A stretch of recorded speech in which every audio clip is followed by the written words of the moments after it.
Hi everyone, my name is Nithin and welcome to PSLE Science, where I'll be going through the circulatory system with you today. And I wish you have watched my previous videos where I went through the cell systems and digestive system and the respiratory system. And if you have watched these videos, it will actually help you a lot in this video. Okay, so let's move on to our first segment of this video. So for our first segment, we have components of the circulatory system. Okay, for components of the circulatory system. Actually, in the circulatory system, we have three components. Okay, there's three. First is the blood, next is the blood vessels, and lastly, the heart. Okay, so basically, let me explain. So the human circulatory system consists of blood and blood vessels, right? And the heart. So in the blood vessels, there's actually this blood cells, right? So blood is actually inside the blood vessels. So blood is a part of it. So let me just label it. Blood in blood vessels. This is considered as two parts because there's blood and blood vessels, and also the heart. Okay, so let's take a look at what does the circulatory system actually do. So the human circulatory system uses the heart to pump blood containing oxygen, okay, digested food, water, mineral salts through the blood vessels over here to all parts of the body which are needed for us to survive. Okay, so these oxygen, digested food, water, mineral salts all are needed for us to survive. Okay, and it also transports waste materials. Not only does it transport goods to our body, it also transports waste materials away from different body parts, which include carbon dioxide basically. So all the good things go to all our body parts, right? And you know, we go through a process called respiration, right? Whereby we use O2, oxygen, and glucose, or known as digested food.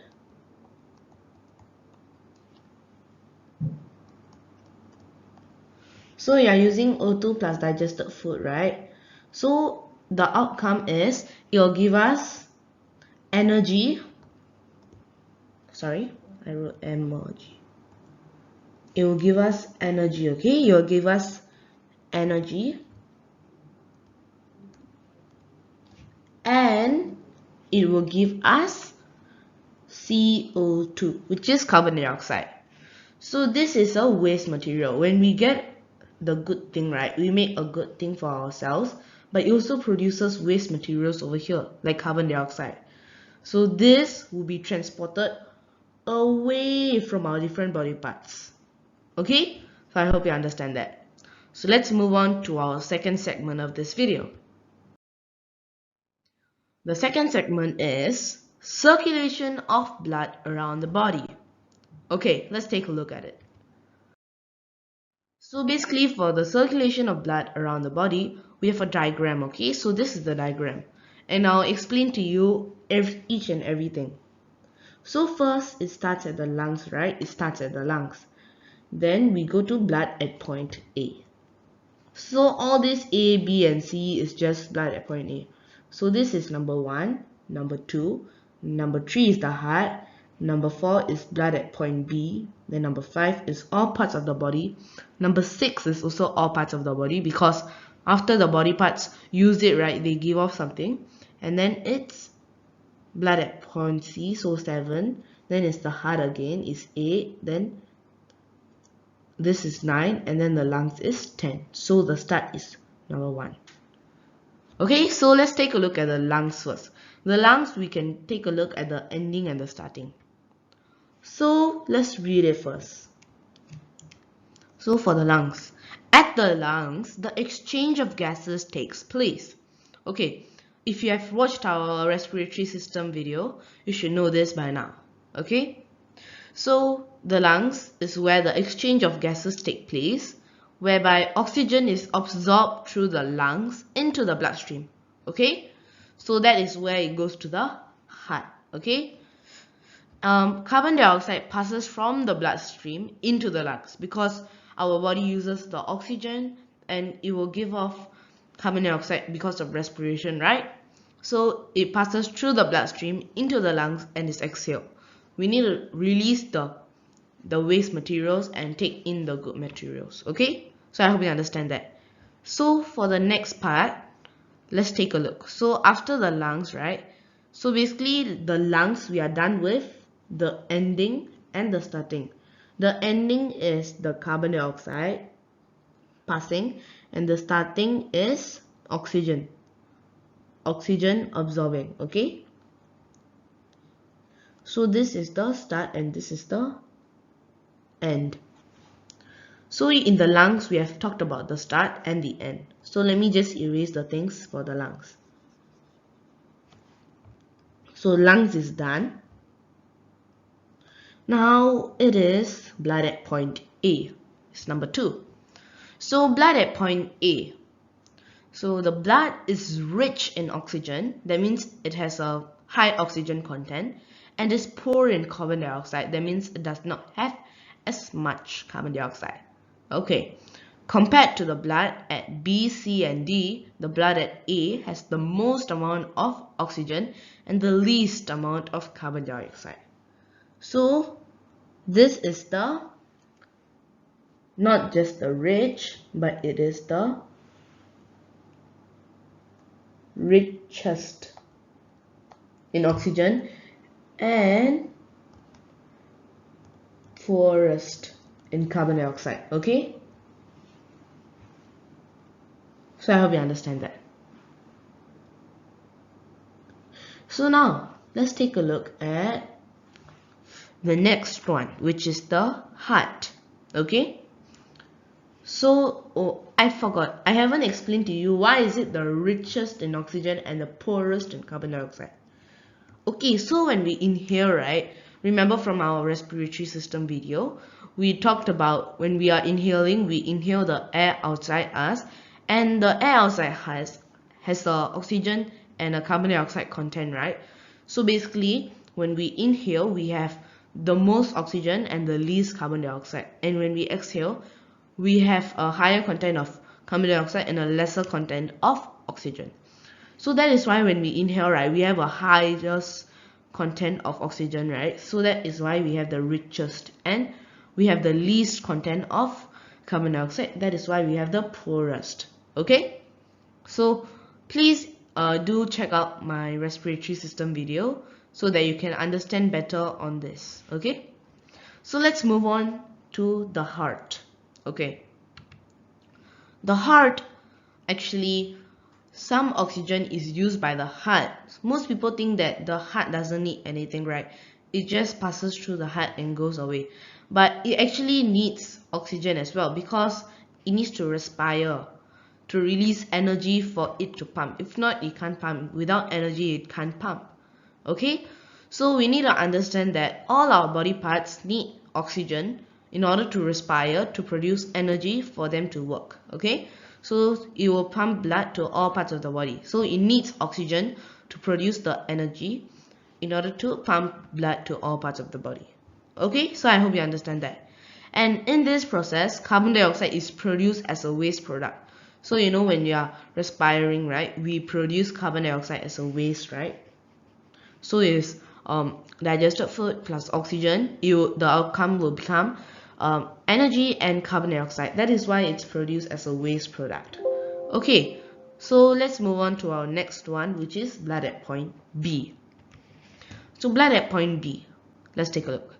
So since the blood has yet to pass through the different parts of the body, it is still rich in oxygen and poor in carbon dioxide. Okay, it is rich in oxygen, right? But it's not the richest. It is rich but not as rich as blood at point A. And it is poor in carbon dioxide but not as poor as blood at point A. It is increase from this part. So this is the the carbon dioxide is richer and the oxygen is slightly poorer. Okay, so I hope you understand that. But however, compared to blood at point A, the blood at point B is poorer in oxygen and richer in carbon dioxide. Basically what I just said it. Okay, so let's move on. The next one is all parts of the body.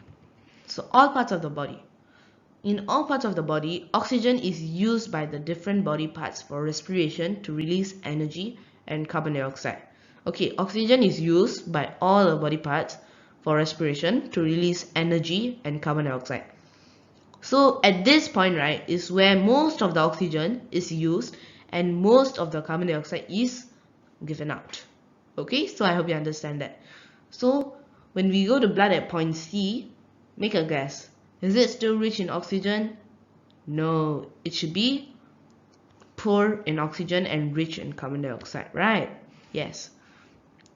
So as the large amount of oxygen is used by the body for respiration at all parts of the body, okay, to release energy and carbon dioxide, the blood at point C is poor in oxygen and rich in carbon dioxide. Okay, now let's move on. Okay, we have the heart again, right? Okay, so what can you realize? Blood actually passes through the heart twice in this system, okay? So let's take a look at it. For the heart, the second time, this is the second time blood passes through. Like I said, passes through the heart before returning to the lungs. Some oxygen from the blood is taken in again for respiration to release energy for the heart to pump blood. Like I said for the explanation over here, it's the same thing that applies over here. It needs the energy to pump, right? That is why it needs to take in some oxygen as well. So carbon dioxide is also produced during respiration. So carbon dioxide is also produced during this part. So at blood at point D, right, is where there will be most of the carbon dioxide and the least oxygen. So it will be poor in oxygen and rich in carbon dioxide. But what is it? It is poorest in oxygen and richest in carbon dioxide. Okay, need to remember this, okay? It's important. And since blood has passed through the heart twice, right, and the body once, blood at point D has the least amount of oxygen and the most amount of carbon dioxide. That is why we call it the poorest and the richest. Okay? So you have to remember this whole thing very clearly, okay? And remember it by heart. Do not memorize, just understand it is good enough already. Okay? Now let's move on to our third segment of this video, whereby we compare the transport systems. Okay? So we compare the transport systems. So what are the transport systems we have? We have the plant transport system, the fish transport system, and the human transport system. So transport system means basically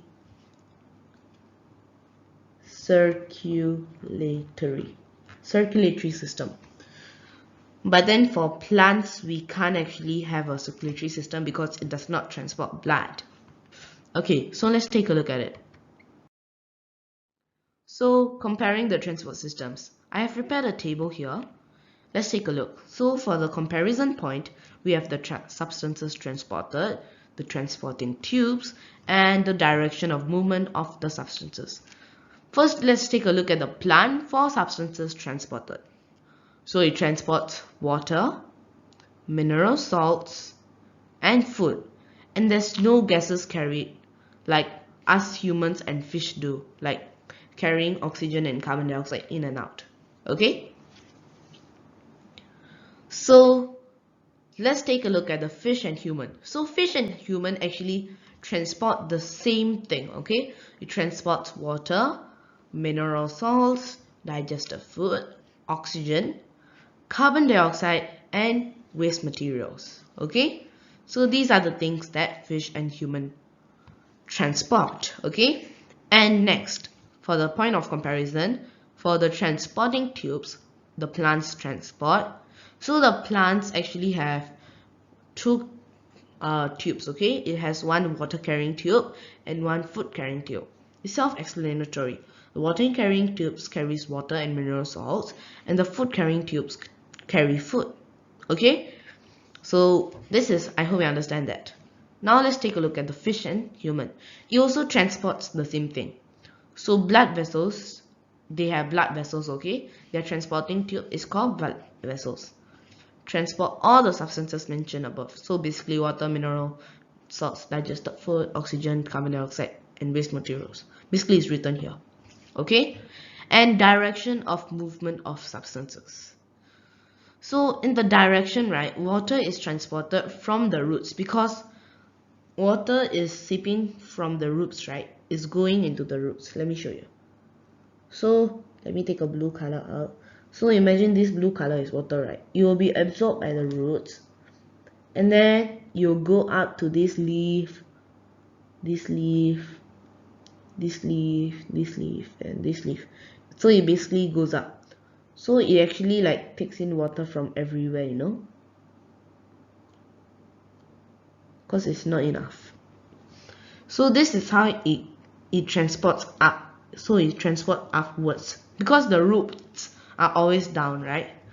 So that's the only scenario. Okay, now let's take a look at the food. So the food from the leaves / seed leaves are transported up and down the stem to different parts of the plant.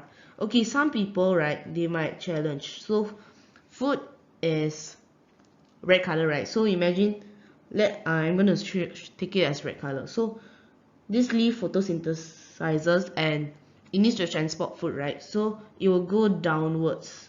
People say the food always go downwards one and goes to all these leaves.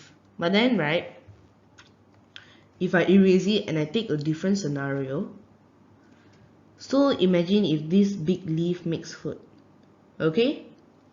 So it must go down to the roots because the roots also need food, okay? Because the roots can't make their own food, only the leaves can. And then it must go up to this leaf, this leaf, this leaf, this leaf, because the stem itself also needs food, okay? So I hope you understand that. So basically it has two scenarios for the food carrying tube, okay? So let's take a look at the fish and the human. So at this time, right, the fish and the human do not have the same direction of movements and substances.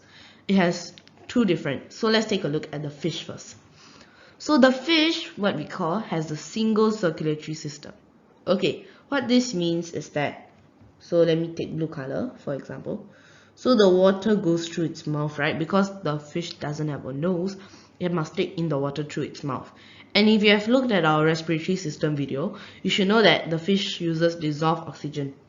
So it goes through its mouth, and imagine there's like gills here, okay? The picture doesn't show it. And then it will just, the gills have lots of blood vessels. It will just take in the oxygen, and then the rest of the water will just go out, okay? So this is basically it. It only passes through the heart once, unlike our human circulatory system.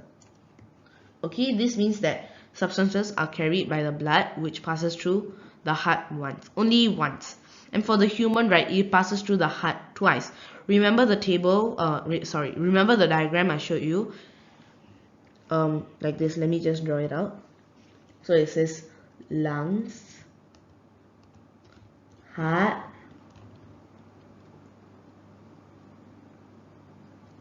and then there is, let me just write all body, not parts, okay? So it goes like this, right? So this is passing through the heart once already at this point.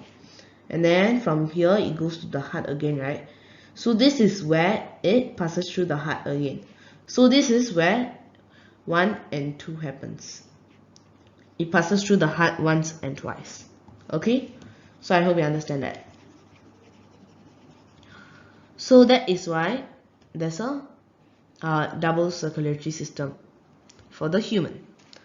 Okay, now let's move on to our final segment where I'll show you the template answers. And these template answers, you have to remember them properly. Okay? So template answers. If you remember, if you just memorize one of the answers, it's good enough because most of them have the same type of answering technique. Okay, so let's take a look at our first template answer. So our first template answer is, okay, guess it. We have lungs here, right? Guess what could it be related to the circulatory system? Okay, so the answer is breathing rate. So let's take a look at the template answer for breathing rate. So let's read it first. During exercise, our body needs more energy. So exercising is very strenuous, right? So it needs, our body actually needs more energy. So it uses more oxygen, right? Thus, our breathing rate increases to take in more oxygen. It all has to do with respiration. So respiration, you take in O2 plus digested food. I wrote digested food as DF, okay? Which will give you energy is E over here plus CO2, okay? So in order to have more energy, you need more oxygen, okay? That is why it takes in more oxygen. And this oxygen over here is pumped by the heart through the blood vessels, okay, to all parts of the body, which is used in the process of respiration to release more energy and carbon dioxide at a faster rate. Likewise, I said. Remember this? Yeah. So I think you understand the breathing rate answer. So if you just memorize this answer is good enough. The rest of the answers are pretty much similar to this. You just need to change one or two words. Okay? So let's take a look at our next one. Okay, can you guess the template answer for this? Okay, this might be a little bit tricky. Okay, this is actually the heart rate, okay? So after the heart rate, we actually have the pulse rate. Okay, after this template answer, we have the pulse rate template answer, but it's basically the same thing. Okay, let me just tell you now. So heart rate and pulse rate mean the same thing. So what is heart rate and pulse rate? So heart rate is basically both of them are how many beats does the heart in 1 minute. Okay, so this is heart rate or pulse rate. So let's take a look at the template answer.